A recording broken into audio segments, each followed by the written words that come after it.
Hi there, my name's Oisin Lunny and welcome to Audio Talks presented to you by Harman. And this episode will be exploring the fast-paced world of social media in the music business with someone who is a master of the art. For this deep dive in going viral and how new platforms change the music industry, I am delighted to be joined by the SVP of Digital and Creative at the Mighty Empire and founder of Everybody Knows, Moody Jones. Welcome, Moody. How are you doing, mate? Very well. Excited to be here. Excited to chat it up and help share some value with the listeners. Oh, thank you so much, Moody. It's great to see you now. We met at the Digital Marketing World Forum and Moody gave a great fireside chat, very much around the topic of going viral, and he really does know his stuff. But I think it'd be informative for the listeners. If they're not familiar with your work already, tell us a bit about the backstory. What do you do now and how did you get to where you are? So currently I oversee a majority of the marketing and for the rollouts at Empire. So that's everything from what the artwork should look like, how much to spend on a music video, where to promote it, how to promote it, sometimes even what sort of feature would help push a record, and coming up with out-of-the-box ideas to help artists reach a wider audience. I've been at Empire for 4.5 years now. Prior to being at Empire, I used to have my own agency called Everybody Knows, where Empire was one of my clients, and that's where the connection came together. Other clients I used to work with at the time were Brent Faiyaz, J-Lo, St. John. And prior to that, I worked at an agency called Wavo, which is now one of the top agencies in the world for music promotion. And prior to that, I actually had an HR company that I sold to. I was in an accelerator program and I sold the HR company to our main investor, and he was the main investor in the agency, and that's how I got looped into the music industry. And I got here from throwing parties, from helping. I used to throw parties in Montreal where I went to college. Awesome. I had a weekly event called Everybody Knows, and we would try and help local artists, help everybody know about them. And that's how the party started. And it turns out the parties got bigger because I was good at promoting them online. And that's how it came full circle. Oh, fantastic. Well, it sounds very much like you followed your passion and you really kind of seized the opportunity, and you also kind of went with the flow and saw what came up next. To like new opportunities seem to come from what you're doing to open up new doors for the future. But tell us a bit about Empire. Now, Empire's kind of a powerhouse, a creative powerhouse, and it releases so much good music. I mean, talk to us a bit about some current releases or current artists that you're working with. So today we dropped a little over 30 projects ranging from all different genres, from dance to hip hop to Afrobeat to R&B. So we dropped Alicia Keys, we dropped a T-Pain single, we dropped a Money Man album, we dropped a Babytron album, we dropped a Rotimi single, we dropped even rock, we have Rare Americans. I dropped a single. Sweet. We cover a gamut of releases. The reason we're able to do that is we're an independent company. And a lot of people don't understand what that means, but it basically says you get to do whatever you want as an artist. So if all these artists decide this is the day they wanted to release their music, then that's the day their music will get released. If we think there's a better date in mind, we will suggest it or advise. But at the end of the day, it's their call. We understand that in today's world, a lot of artists are also entrepreneurs. A lot of artists also have other things going in their life. And so moving a date isn't as easy as it used to be. And at the same time, we feel that we're here to support the release. If this is the best date that works for you, we will make it work. So yeah, it's a great place to be in. And that applies internally and externally. Not just do artists have full creative control. I think internally as well, we all feel like we have control. We all feel like entrepreneurs in our roles. There isn't a standard procedure of doing things. Everyone kind of starts on a role and just owns it. And that's how the company operates. Now, before we kind of get into the social side of things, I'm curious to know what really motivates you and what has motivated you throughout your career, because it seems quite organic. You're following your passion and really making great creative things happen. But what's the motivation? I just never liked the idea of not having choices or options. And when I was growing up, I grew up in Saudi Arabia, which is you have less choices and you have less options than most places in the world. And I spent a lot of time in the car with my parents, and when it came to English or American music, we only had like a handful because the songs had to be fit for all family, for like a whole family. You know, you can't be talking about sex, you can't be talking about drugs. So we only got to listen to a limited amount of music. And I remember growing up, I rebelled against it. I hated that I could only listen to a handful of songs. And there was so much great music out there. And, you know, the internet had just started and, you know, everyone was using Pirate Bay and LimeWire. And I was discovering all this other music and I hated that it wasn't on the radio too. So I rebelled and started listening to Slipknot and Limp Bizkit and Metallica, and we had to smuggle those albums into the country. And if you got caught, you'd go to jail, which is crazy when you think about it now. And then I just became obsessed with the idea of educating people that there's so much great music out there compared to what's just presented to you. And that became like my mission is letting everybody know about all these other artists that are so talented and so good. And all they're missing is just having the music presented to you at the right time. And so I made it a mission to do that. That's fantastic. Yeah, you're kind of opening the gates and, you know, making sure there's no gatekeepers and, you know, people can experience what they want to experience. That's fantastic. And talk to us a bit about how this fits into your role at Empire. You mentioned briefly in the intro the kind of things you do, but, you know, what's a typical kind of week at Empire for you? What kind of work are you doing with your artists? Typical week will involve a few artist meetings. Well, that's when the artists will come in with their team, play their project for us. We talk about the creative direction, the concept, and then try and come up with ideas of how we will roll something out. That's like the high level stuff. And then it's like looking over all the data from our catalog, seeing if there's any changes in behavior, seeing if there's any upticks or downticks, trying to identify where this is coming from. You know, sometimes it's from Shazam, sometimes it's from TikTok, sometimes it's from a show they played, sometimes the artist just got engaged and all of a sudden their music is booming. But trying to figure out what those variables are that are causing that, and then trying to think of ways to capitalize from that moment and continue building a story. So it's a mixture of analytics and foresight using like cultural intelligence. So trying to find things that are happening in today's world that this can relate to. You know, we'll go over our releases for the week or for the month and think about every project and if there's things that we can do outside the box that haven't been done. You know, like last week we had a release by an artist named Shitty Boys, and so we made them toilet paper, and the toilet paper says Shitty Boys on it. And I forgot how much we were selling them for. It was like $5 or something, and now they're selling for over $200, and it's literally toilet paper. That's the thing about Empire. Like, what other label has a group named Shitty Boys? Are like going out of their way to promote them because they believe in them and they see the fan base. And we got this done in like 10 days. Like we came up with the concept, did everything. Just because I'm talking about ideas. Like we had another artist a couple of weeks ago. His name was Albial. He was convicted of, I think, 2 counts or 3 counts of homicide. And he was in jail. And long story short, he wasn't charged and he was set free. And so we ended up getting a billboard in front of the prison where he was in. I think the billboard just said, "I'll be out, I'm free now," or something. And we put it in front of the prison. And so all the prisoners in there are looking out and seeing a billboard with his name in. And last week he was just in there. You know, things like that. The way I feel it works is if you think of ideas that would only that artist can get away with. Yes. You know what I'm saying? Like that idea would only work for him. There's no other artist in the world where that idea would work for. Yeah, absolutely.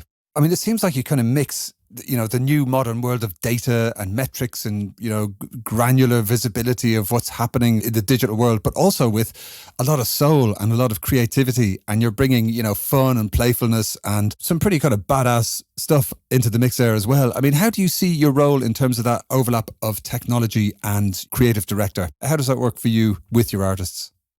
I think a large part of why we have a competitive advantage over our competition, or why I've found success in my role, is we're literally in the trenches all the time. Not just me, everyone in the company. Like I can be in the studio with the artist until midnight, you know, watching them record. I will leave. Ghazi, who's our president, will still be there till 2 a.m. and then maybe starts like mixing the record for them. You know what I'm saying? Like we're actually out there. Like it was ADE last week. We had like 15 employees out there. We were all at, all the panels. We went to all the parties. We were out till 2, 3 a.m. meeting the artists, meeting the crowd, seeing the fans, going back, doing all our meetings. I don't think I saw one CEO out there that was doing the same thing or one SVP that was doing that. And I think being out there is how you start to be able to bridge data with culture. You also earn that respect from artists. Artists really want to rock with you because you're really out there with them. We're working on this album right now that's a compilation of all our African artists. We flew all our artists into our studio here in San Francisco. We did a lockout, 2 weeks. They sat, recorded all the music. We came up with all the concepts, and like we have all this footage from them like dancing and jamming, and like we understand so much more what the album means and what the words mean and their language and their culture from being in the room with them and seeing that. I don't know a lot of labels that do that. The other thing is what I've learned from being on the advertising side and being on the agency side is data will only show you so much. Like you can manipulate data to say whatever you want it to say. And coming from a marketing agency, I can send a report to anyone and be like, "Oh, this campaign is so good. Look at these numbers." But you can manipulate numbers to say whatever story you want it to say. The only real value or success metric there is actual fans, like actual followers. A click or a like or like that stuff is not really fans. Like having a million monthly listeners on Spotify doesn't mean you can sell 100,000 tickets. It doesn't mean you can sell 1,000 tickets. And so that's the actual fan you want to find. Okay, I'm ranting on now onto other topics. So let's stick to the script. I mean, that's a really good point there. It's not just about racking up the numbers. They're kind of meaningless. They're obviously supportive, but they can be a bit meaningless. What you were talking about is actually, getting to the soul of the artist, being a true creative partner and helping them build a community and build a global fan base or a hyper-local fan base or whatever it is. So I get the feeling that your metrics for measuring success at Empire are possibly different to some other labels out there who might be all about the streams, all about the clicks or whatever. I mean, do you think your way of measuring success is very particular to Empire? I think we just taken more variables than they do. You said one of the magic words, which is community. The examples I mentioned earlier, like the toilet paper, like that would make no sense to anyone else. But that product wasn't for everyone else. That was just for their fan base. Like think about it if it was in terms of streams. If every stream was $5, now those streams are worth $200. Like that's way more tangible than a stream. It's like an actual product that people want and are fighting over, and it's just toilet paper. But that shows you the community that the artist built. Totally, yeah. And I think that's the metrics we look at. We go to the show, we meet them in person. Like that's one of our biggest things. Like every employee we hire has to go through the executives of the company, meet them in person. The ideas, intuition is probably more important to us than just data. Yeah, fantastic. That thing of, quote unquote ears in the music business, being able to hear something with quality and, we kind of have these lives that are overlapping with the digital world so much these days. You have to be in the real world, connecting on a cultural level, but also able to help them take advantage of these incredible new platforms. And I noticed you mentioned TikTok earlier, and this is an area where, you personally and Empire are massively strong and your artists are massively strong. I mean, how do you keep abreast of the new platforms and help your artists make the most of them? Is there any kind of approach in terms of adopting new technology? Personally, the way it's worked for me is, when I was growing up, my dad used to always tell me, you always want to make sure to be the youngest person in the room. For some reason, I always took it to heart. But as I got older, or where I am currently, I've realized that no, I actually don't want to be the youngest person in the room. I want to be one of the eldest because it's rare for the old person to be invited in a cool young person's room, and young people don't want to hang out with old people. So if you're there, you're lucky. And to do that, you have to have no ego, which is also something that's helped me a lot. Like I learned from most of the people on my team, they're younger than me. And I have to know that. I have to know that just because I have more experience, just because I might have done more things, doesn't mean I know more than them at all. And I'll listen to everyone's point of view. I'll listen to their perspectives. how they're spending their time, what their behaviors are, and I'll learn from them. And TikTok is basically one big room of young people. They don't want old people on there. That's really what it is, right? And that's why Yeah. they're, all the older people are like, I don't get TikTok. Da, da, da. It's because you're not cool. It's for young people who are cool. Yeah. And the barrier to entry is really high. And so if you're in that room, you're part of the cool club, at least today. And the other thing is a lot of people don't think about is some of the advantages I see is TikTok has taught young people how to be disciplined and how to run companies. And I don't think people think about that enough. Like I'll meet 14-year-olds who have a content schedule. Like I wake up at 9, I gotta post my TikTok at 10, then I'm gonna have lunch, then I'm gonna do my homework, then at 3, I'm gonna do my next TikTok, and then I gotta research, find out which hashtags, da, da, da. Like that's a full-time job that a 14-year-old has taught himself to do.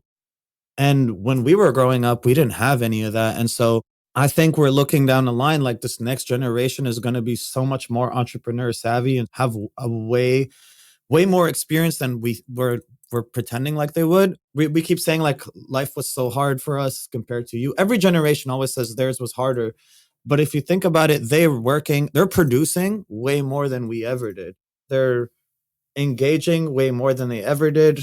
They're meeting way more people than we ever did. You meet kids with LLCs today, I didn't know what an LLC was until I was like 24, It's a completely different world.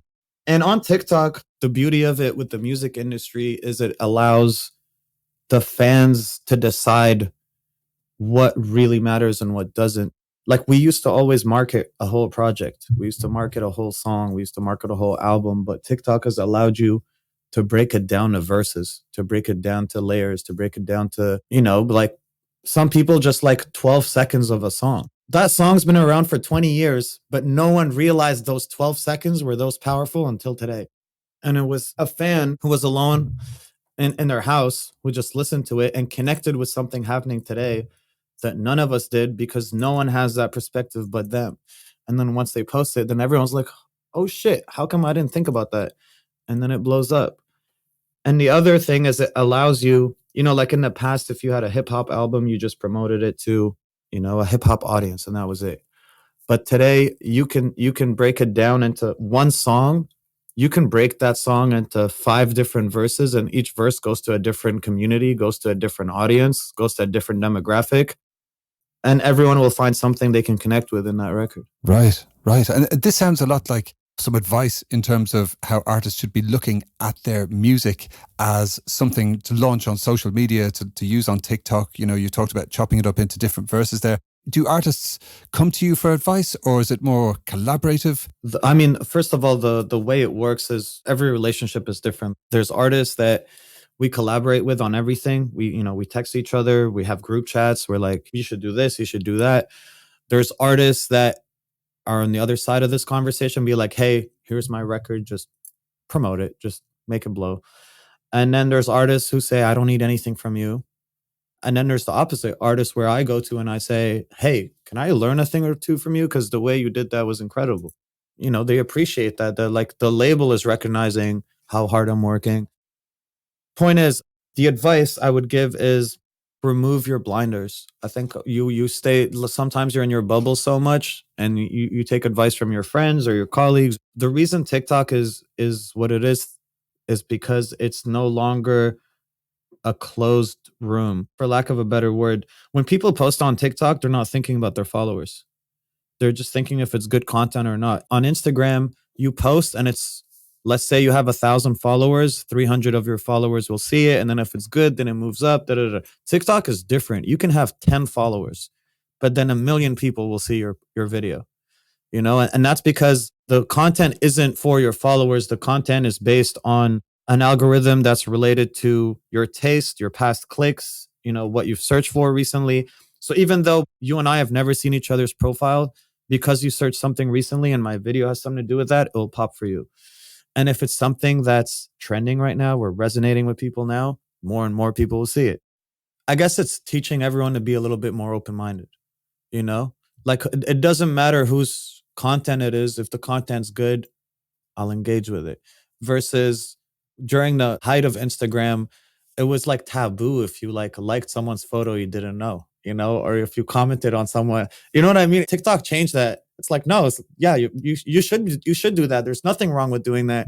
It's good content. On Instagram, it was like, no, you're being creepy. It's interesting. And that's the difference between one generation and the next. I mean, if there's anybody listening who really wants to up their game on social media in terms of music promotion, are there any key bits of advice that you would share with them from your experience? I would say just run with it. Like, have a wider net, have a much wider net. And I think egos to me is one of the biggest killers for most artists, where they want to just put out the music and let the fans come find them. No one does that anymore. Actually, fans care more about your personality than they care about your music. So put yourself out there more. Fans really with people who they connect with, and like they like their lifestyle and what they're doing. And then their music is part of that. And today people think that when you're an artist, like music is not your destination. Music is just your vehicle.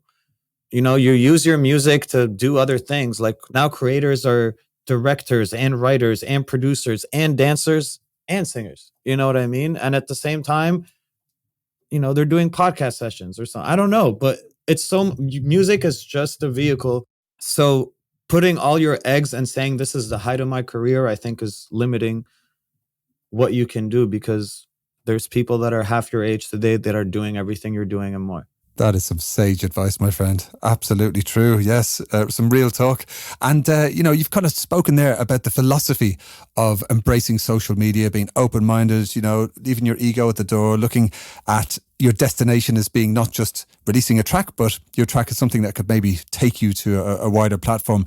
Are there any specific technical tips that you advise people to follow, or good practice? I mean, you mentioned meeting, some younger artists there who've got content schedules already and they're 14 or whatever. Are there any basic hygiene steps that you think every artist should do? Does that exist? At Empire, we believe that, we started off as a distribution company. So we believe that the music should be everywhere, So I think your personality or your brand should also be everywhere, but just figure out a different side or a different perspective of your personality for each platform. I think that would be the first one. Yeah. So, my Instagram could be my polished photos. My TikTok could be, I don't know, my outfits, or like my insecurities, or, my travels, my food, like stuff that's not related to music at all. My Twitter could be my opinions. It could be my, it could be my condescending tone on society. It could be whatever. It's just something different. So that as a one, you're creating different communities. Yeah. And two, some people might be in cross communities. So some people can, do you have to give a reason for someone to want to follow you on more than one platform? Mm-hmm. You know what I mean? Think about your friends even. How many of your friends follow you everywhere? You have friends in each one of these places, I have different people. So giving them something different is good. And then specifically for TikTok, I would say, and the reason I say specifically for TikTok is I think most people have already spent a lot of time on Instagram, mm-hmm.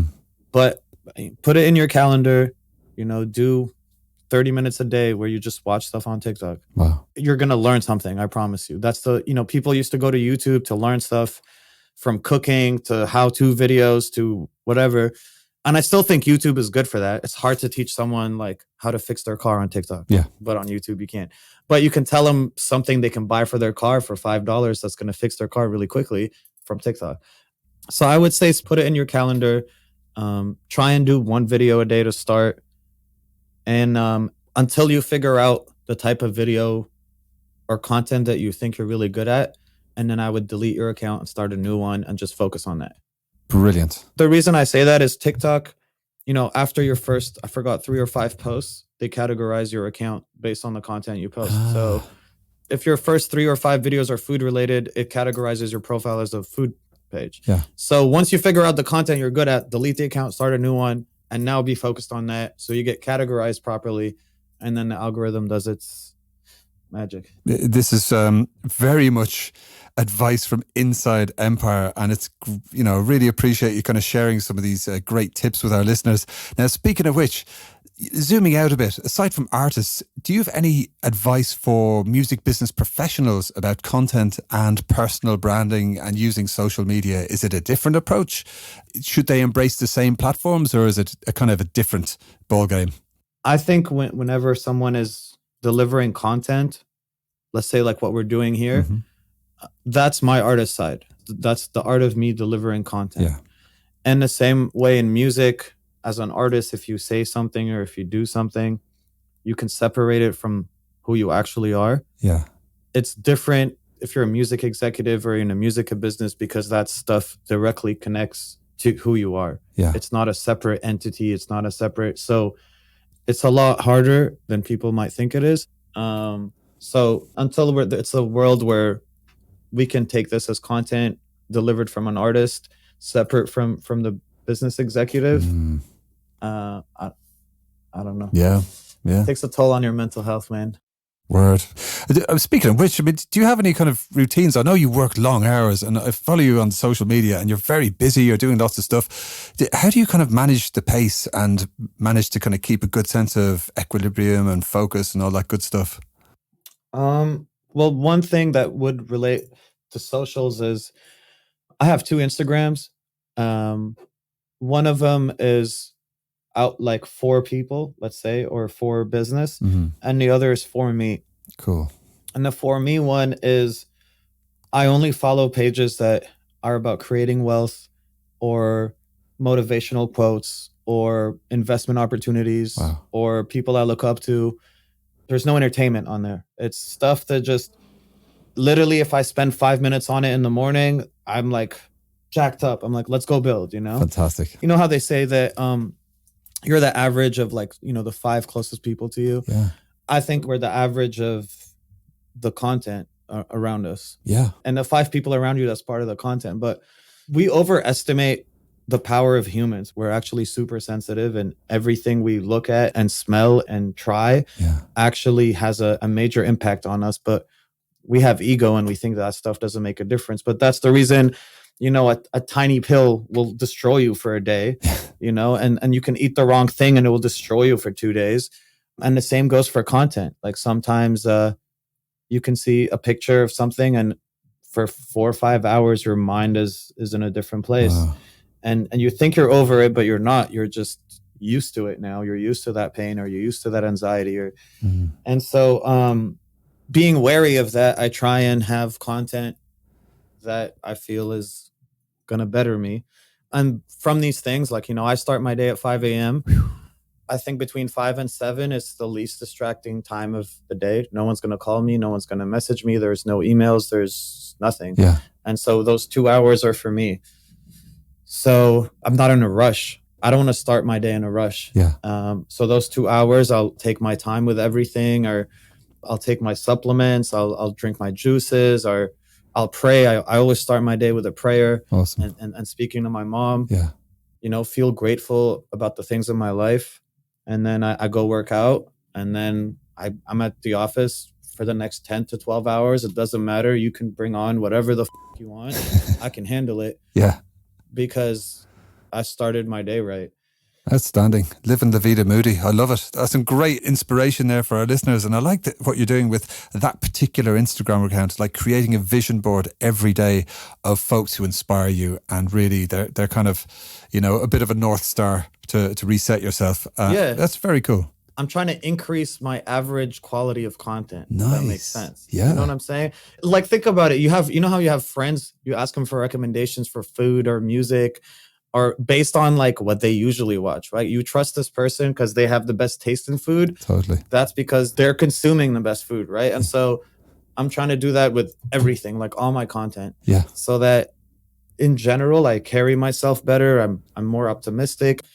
I'm more resilient, which I think is one of the things most of us struggle with, is how to get up after you knock down. Sure. And having that content all the time. It's also cheaper than therapy. Yeah. Yeah, that's a life hack right there. I love it. Absolutely. Moody's life hack. I mean, you know, yeah, sign me up, man. Speaking of which, I mean, this is a great insight into what you do, how you do it, what gets you out of bed in the morning, literally. But what's on your horizons? What's next for Moody Jones? At Empire, we're moving into the dance scene, which is something I've been very passionate about for a very long time. Yeah. We just partnered up with a record label out of the Bay called Dirty Bird. Oh, yes. I've been a fan of the label since their inception. I have close relationships with a lot of the people in that building. We're merging, we're working together, and we're going to start pushing out a lot of dance records. So I'm very excited about that. That's on the Empire side. We're also, the African side is my favorite right now at Empire. It's all upbeat music. It's all about love. It's all about giving. There's not as much violence. There's not as much, the culture around it is great. And it's a huge, huge market that deserves the infrastructure, that deserves the resources to push it to the next level. And I'm happy to be a part of that. Yeah. And then on a personal level, I have a lot of music coming out. Had one song come out today. I just finished an AI video, which I'm very excited about. Amazing. So the software, literally you plug in your artwork and you enter a few parameters, and the AI will create the entire music video.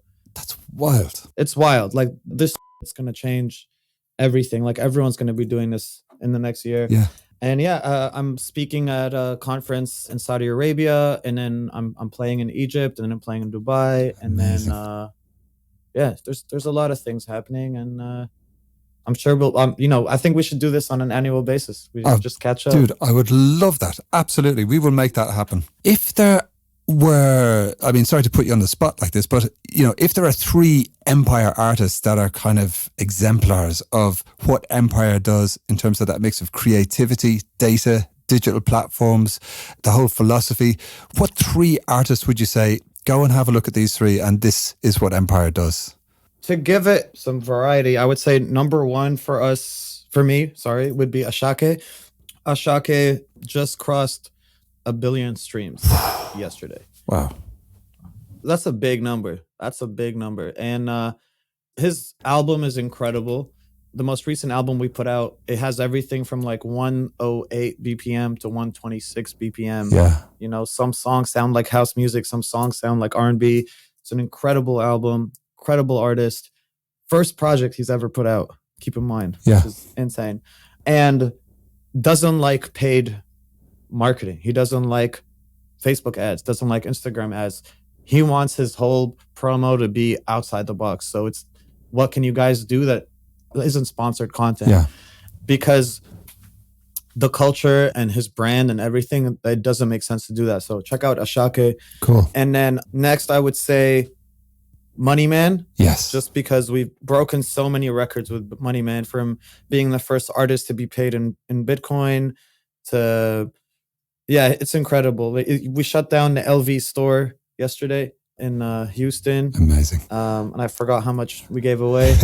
Money Man's an incredible artist. And, his music, he talks about saving. He talks about real estate. He talks about investments. He's talking about being smart. Totally. And last but not least, Santino LaSaint. Cool. Just because I love his music. Just check him out. He's so good. He just crossed 1 million monthly listeners too, but he writes everything, plays everything, sings everything. It's hella good looking. Worth checking out. Amazing. That's fantastic. Right. And we'll be including links to all of those 3 artists in the show notes, of course, so all of our listeners can check them out. Those are great tips. Thank you. And I'm going to keep you on the spot for one more question, Moody. I'm going to ask you what I ask all of our guests, and that is to choose a track for our VIP title playlist.